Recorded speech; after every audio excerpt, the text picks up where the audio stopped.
This, of course, means that PayPal users can buy, sell, and hold crypto, and that millions of PayPal merchants can accept crypto as payment. Why do you think this is such a big deal?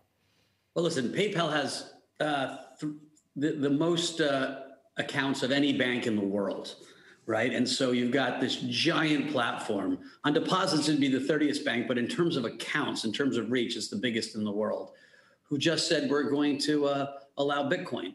And so if you're in the C-suite at any of the other banks, JP Morgan, Goldman Sachs, Morgan Stanley, you're starting to scratch your head and say, what are we missing here, right? One of the things that COVID did, it accelerated this idea of the digitalization of everything. And it's happening at a rapid pace. And so we've got central bank issued digital currencies coming, stable coins, right? The entire payment system of the financial system is going to change. And it's going to change much faster than people thought. And the banks are left kind of looking at their old legacy systems. And so it's going to be a race. If you look at stock prices this year, right? I mean, Ethereum, where most of this new architecture is being built on the Ethereum blockchain, right? That will be the base level of trust, most likely. That plus some other, protocols where this stuff gets built. Ethereum's up 200%. The Square with the Square app, right, which is a family to Bitcoin, 186%, right? PayPal up 100%, Bitcoin up 90%. Yet JP Morgan, Citibank, and Wells Fargo down 20 to 50, 60%. And so you're a banker, you're like, what am I doing wrong here? It's pretty obvious, right? We are going to rebuild the financial architecture of the United States and the world in the next 10 years. And it's going to be built in and around blockchain. That said, there are critics who think this is a lot of hype. Despite the big move in Bitcoin this week, the price hasn't moved much in the last 6 months. How much farther do you think the run in Bitcoin will go, and what are you expecting in terms of price?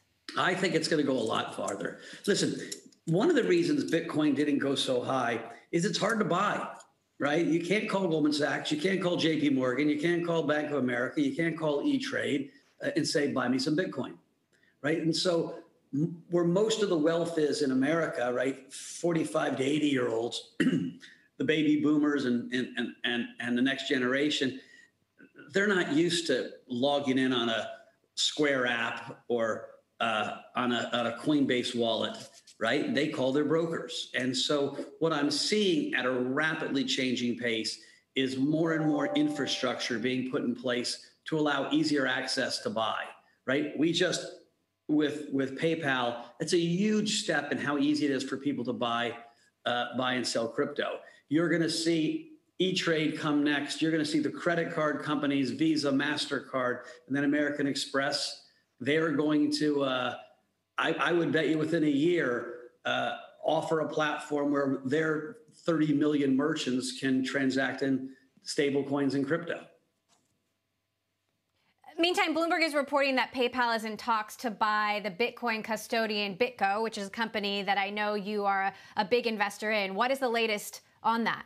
Well, listen, I don't think they're going to tell me if that's happening. What I would tell you, we have a banking business here at Galaxy, and you are seeing a complete uptick in the amount of inquiries about consolidation, right?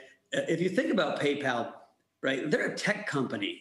Yet they needed to bring in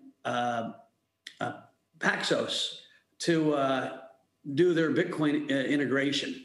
And so there's a lot of domain expertise and knowledge in the crypto community that's been built over the last 7, 8 years that the legacy community, even the tech guys, need some of. And so there's going to be a war for talent. There's going to be a war for companies that are building infrastructure.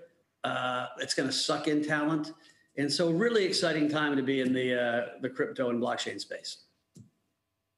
Okay, so let's talk about the state of broader M&A and IPOs in the crypto market. What are you expecting to see? Who's going to be making big moves? Listen, there are not that many giant players in the crypto space. So Coinbase is a big player with a big valuation, right? They've got the most clients in the US. And so it wouldn't be surprised to see players like Coinbase making moves. But I think it's going to be outsiders, right? The credit card companies, other banks that are all going to be looking at, can I get involved in and around the crypto space? And so you'll see some internal consolidation, but a lot of external buying, putting footholds in. You know, it's no longer a debate if crypto is a thing, if Bitcoin is an asset, if the blockchain is going to be part of the financial infrastructure, right? It's not if, it's when. And so every single company has to have a plan now. And I'm seeing it. I'm hearing it. You were from my tweeting friends through the debate. Yeah. You were. I wanted to ask you about some of your debate commentary because you were watching last night, tweeting last night. You said Biden is doing great, Trump doing better than last time, no one changing their mind tonight. What is your outlook on crypto and markets if there is a change in administration and if Trump remains in office, given the continuing concerns about crypto regulation? Well, you know, listen, the big question for the crypto community is the SEC. Jay Clayton is coming to the end of his term one way or the other. In all likelihood, if Biden wins, we're getting a new SEC commissioner fairly soon.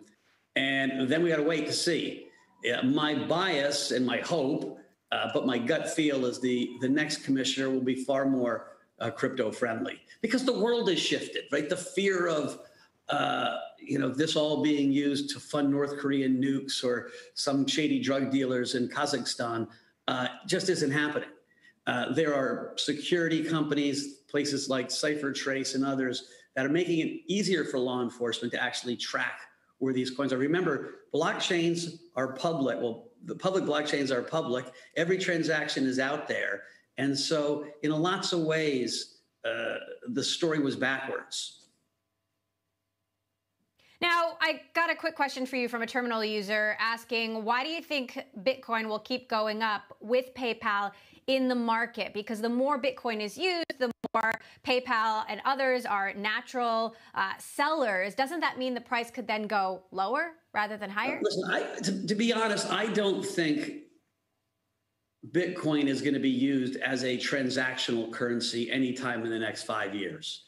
Bitcoin is being used as a store of value. People are worried that the central banks around the world are debasing fiat currencies. And even as we switch to a digital dollar, which is coming, right? Facebook's got Libra coming.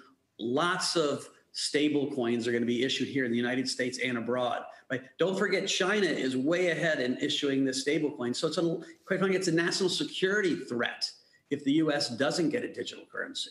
And so we're going to get a digital currency, but if the central banks keep printing more digital currencies, you're still going to see a debasement. And so Bitcoin as a gold, as digital gold, is just going to keep going higher. More and more people are going to want it as some portion of their portfolio. And as it's easier to buy, because you can buy it on PayPal, the price is going to go higher.